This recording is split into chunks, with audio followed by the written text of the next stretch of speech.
সম্মানিত সহকর্মী ও অভিভাবকবৃন্দ, প্রত্যেকে স্বাগত জানাই আজকের একটি বিশেষ ভিডিওতে।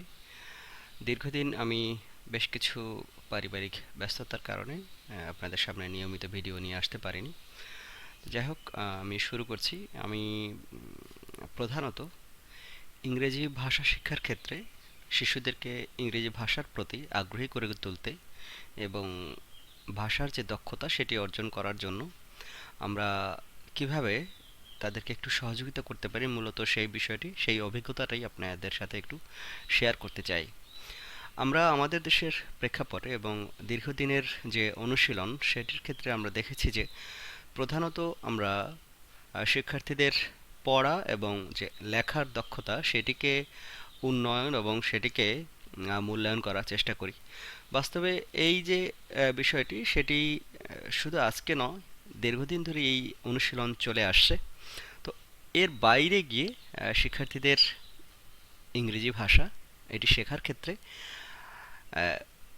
প্রত্যেকটি ভাষার যে চারটি প্রধান দক্ষতা রয়েছে: শোনা, বলা, পড়া এবং লেখা। এই যে যে দক্ষতাগুলো রয়েছে সেই দক্ষতাগুলো অর্জন করার জন্য আমরা কিভাবে শিক্ষার্থীদের সহযোগিতা করতে পারি, এই প্র্যাকটিসের বাইরে গিয়ে, অর্থাৎ আমাদের প্রধানত পড়া এবং লেখা এর বাইরে আমরা কিভাবে শোনা এবং বলার প্র্যাকটিসটি করতে পারি, সেই বিষয়টি আমি আজকে আপনাদের সামনে উপস্থাপন করতে চাই। একটি প্রস্তাবনা নয়, এটি আমার একটি স্বপ্ন।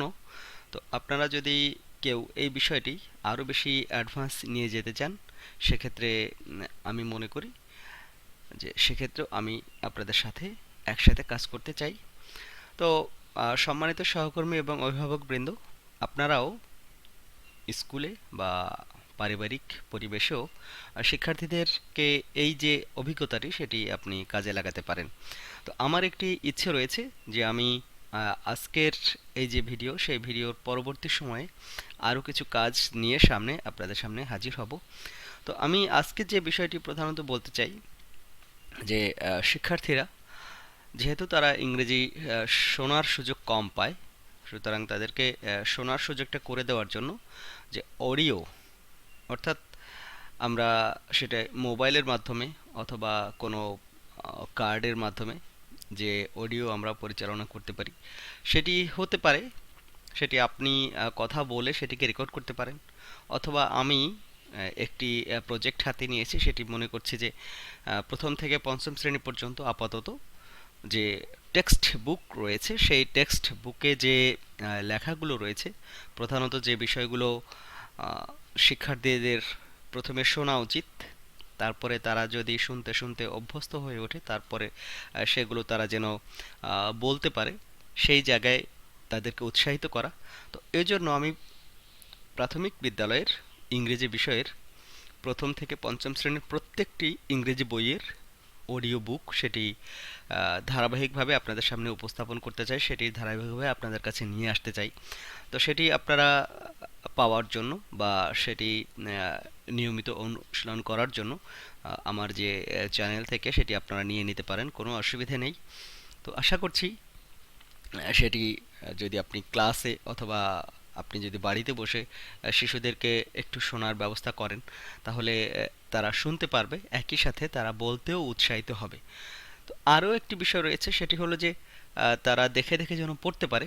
পড়ার পরে আপনি যদি তাদেরকে কোনো মোবাইল বা রেকর্ডার দিয়ে আপনি যদি শিশুদেরকে রেকর্ডিং করার সুযোগ দেন, তাহলে তারা রেকর্ডিং করতে এবং তারা পড়ে সেটাকে রেকর্ড করতে উৎসাহিত হবে। এবং একই সাথে তারা যদি কোনো ভুল পড়ে, তাহলে তারা নিজেরাই বুঝতে পারবে এবং পরবর্তীতে যতক্ষণ না পর্যন্ত এই রেকর্ডিংটা সঠিক হচ্ছে ততক্ষণ পর্যন্ত তারা কিন্তু ওই নতুনভাবে আরও তারা রেকর্ড করতে উৎসাহিত হবে। অর্থাৎ তাদের নিজেদের একটি আত্মতুষ্টি না হওয়া পর্যন্ত তারা কিন্তু ওই অডিওটি বারবার শুনবে এবং বারবার রেকর্ড করবে।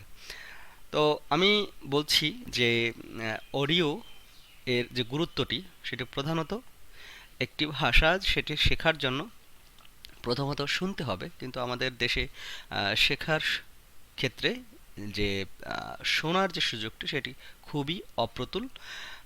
সেই জায়গায় আমি মনে করছি যে যদি এই অডিও বুকটি থাকে, প্রথম শ্রেণী, দ্বিতীয় শ্রেণী, তৃতীয় শ্রেণী, চতুর্থ শ্রেণী এবং পঞ্চম শ্রেণীর যে অডিও বুকটি সেটি যদি থাকে আপনাদের সামনে, তাহলে মাঝে মধ্যেই যে পার্টটি তাদের রিডিং পড়া উচিত সেটি তারা শুনতে পারবে এবং পরবর্তীতে তারা অনুশীলন করতে পারবে এবং যথেষ্ট আত্মবিশ্বাসের সাথে তারা সামনে এগিয়ে যেতে পারবে।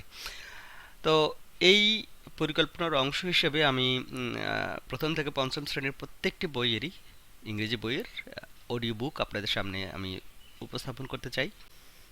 তো আপনাদের আরও কোনো পরামর্শ থাকলে সেটি আমি ভবিষ্যতে যে কিভাবে এই কাজটিকে আরও সুচারুরূপে করা যায় এবং শিক্ষার্থীদের উপযোগী করা যায় সে বিষয়ে যদি আপনাদের কোনো মতামত থাকে, প্লিজ আমার কমেন্টসে জানান। এবং আমি চাই যে এই যে অডিও বুকটি সেটি সমৃদ্ধ হোক এবং বাংলাদেশের ইংরেজি শিক্ষার ক্ষেত্রে আমরা আহ, খুবই লক্ষণীয়ভাবে এটি দেখি যে আমরা আসলে ইংরেজিটিকে একটি ভাষা হিসেবে না শিখে বরং একটি বিষয় হিসেবে শেখার চেষ্টা করি, একটা সাবজেক্ট হিসেবে এটাকে গুরুত্ব দেওয়ার চেষ্টা করি। কিন্তু বাংলা যেমন একটি ভাষা, ইংরেজিও তেমন একটি ভাষা। এই যে ভাষা শিক্ষার যে পথটি সেটি যেন আরও প্রসারিত হয়, সেটি যেন আরও বেশি সাকসেসফুলি আমরা করতে পারি, সেই বিষয়টিতে যদি আপনাদের আরও কোনো সাজেশন থাকে এবং শিশুদের উপযোগী করার ক্ষেত্রে আপনাদের যদি আরও বিশেষ পরামর্শ থাকে সেটি জানালে অবশ্যই আপনাদের প্রতি কৃতজ্ঞতা জানাবো এবং আমি অবশ্যই কৃতার্থ হব। প্রথম থেকে পঞ্চম শ্রেণীর যে ইংরেজি বই, টেক্সট বুক, এর যে অডিও বুক সেটি পরবর্তী ভিডিওগুলোতে পাবেন। তো সেই আশা ব্যক্ত করে আজকের ভিডিও এখানে শেষ করছি। ধন্যবাদ সবাইকে। কথা হবে পরবর্তী কোনো ভিডিওতে।